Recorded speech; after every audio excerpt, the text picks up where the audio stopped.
What's going on, guys? Welcome back to D-Life HD. This is Victor. The Nintendo Switch, a relatively underpowered console. But we've seen various high-level ports. We've discussed about this in the future. We've seen Doom, The Witcher, all kinds of things, even the Outer Worlds. But regardless of how they play, it's time for us to answer the age-old question: can it run Crysis?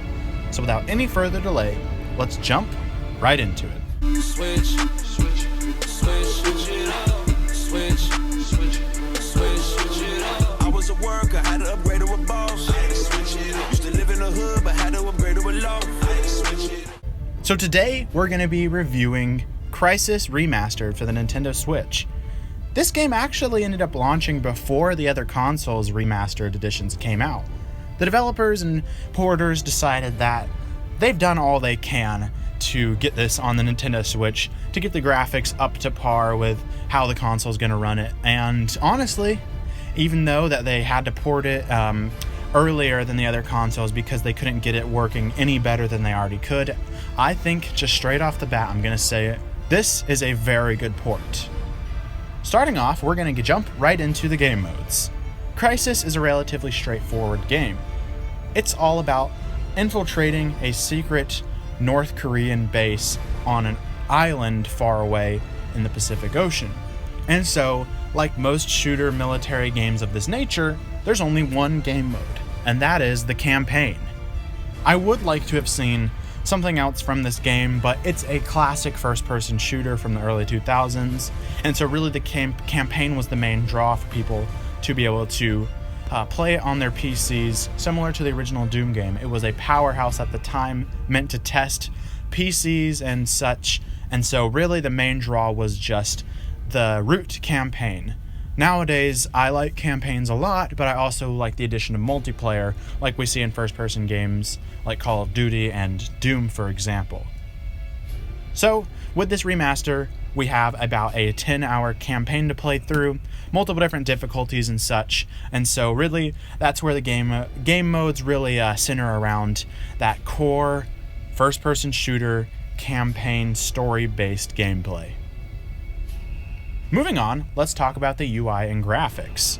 UI is actually really awesome in this game. I really appreciate it.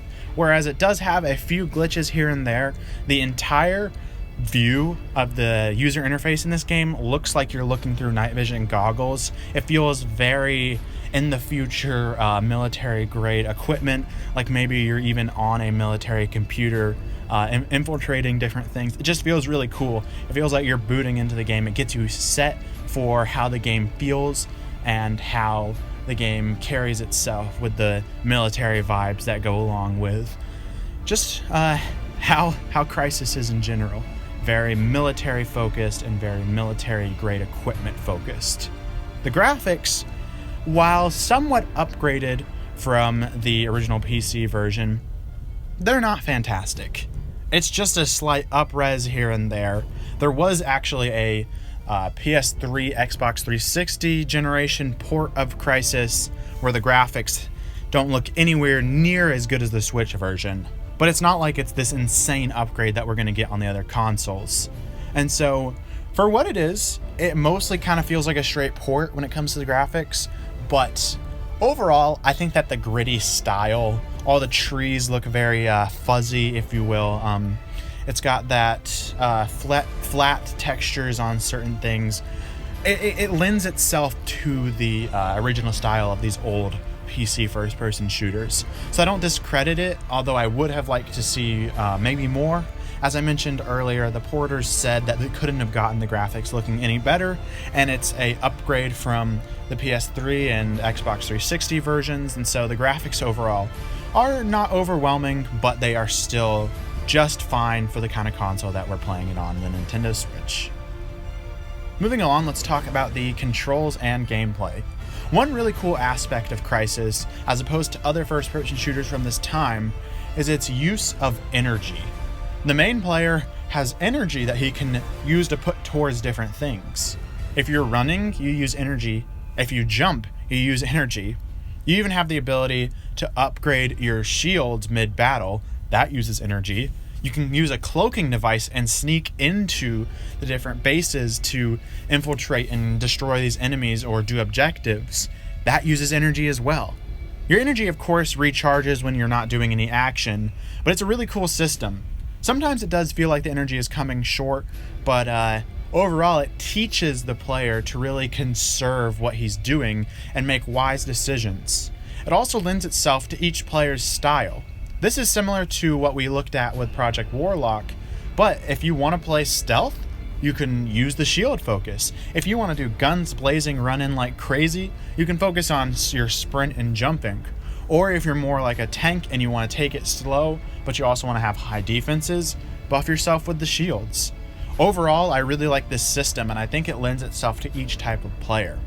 The gameplay is centered around a main story where you're trying to discover what's been going on at the secret base and this secret island that the North Koreans have been using. And I believe the game was set in 2020, actually, maybe August or September of 2020. So it's kind of cool that it's come out relatively similar to when the game was set in the future. Of course, this game initially came out in 2007, so it was set 13 years in the future. But now, it's supposed to be 13 years technologically advanced. Of course, some of the stuff in the game is not really accurate with what we have today as far as technology goes. But it's really interesting to be able to see, similar to how Back to the Future tried to predict what 2015 was like, this game tried to predict what 2020 would be like. I guess they didn't realize that we would be in the middle of a pandemic, not a war with the Koreans, but you know, it's cool to see that. A lot of the gameplay is focused around infiltrating these bases. As I mentioned earlier, you're constantly fighting other enemies, the Koreans in this instance, of course. That's what all military shooters are about. But it's really cool because you can jump in any vehicle that you steal from your enemy. You take down giant tanks by using grenades and missile launchers. It's very military focused, but you're infiltrating these bases with a limited amount of your friends, and so your team is a special forces team that has a very small amount of people on it. And so when you lose another team member throughout this story, it really means something. And as the story unfolds and the mystery continues, you start to learn more about what's really going on. And I'll just say, if you haven't played it yet, it's supernatural. Moving on, we're going to talk about the music and sound. About time you showed up. You believe this? Looks like someone had a little trouble parking their boat. Music and the sound, there's not a whole lot to say. There's very limited music because it's mostly centered around the different gun noises and explosions, so you can pretty much expect what you would find in another shooter of this nature, another military or such focused game. You know, we've just got sampled sound effects from various types of weapons and such, and it's not super in detailed with what's really focused on the sound. It's more focused on the gameplay itself. Alright, let's wrap it up with jumping a little bit further into the story. So as I mentioned, there's this island that's set apart, run by the North Koreans, and you as the main player are sneaking into these various stations throughout the island. And as you unfold more of what's going on, you have various team members who have split up and crossed across the island, and you're keeping in contact with them the entire time. And you come across various clues that could lead towards what's really going on. A lot of things you stumble across are frozen in ice, and you find people stunned and dead in these different laboratories and research centers on this island. Eventually, you begin to meet up with this evil scientist character, and this is around the place where I've played up to about 5 or 6 hours into the game, and you start to realize that some of these hostages that you've come to rescue, people that the American military are in contact with, they've been traumatized, and something beyond this world is going on. Now, I've researched what the story does from here, but I think it's best if you go and explore this story for yourself by picking up the game. And with that said, let's jump into the final rating. Overall, I think that this game is pretty at home on the Switch.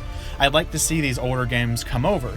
We've seen like Dragon's Dogma, which barely is even upgraded, come to the Switch, just pretty much a straight port other than a few graphical tweaks.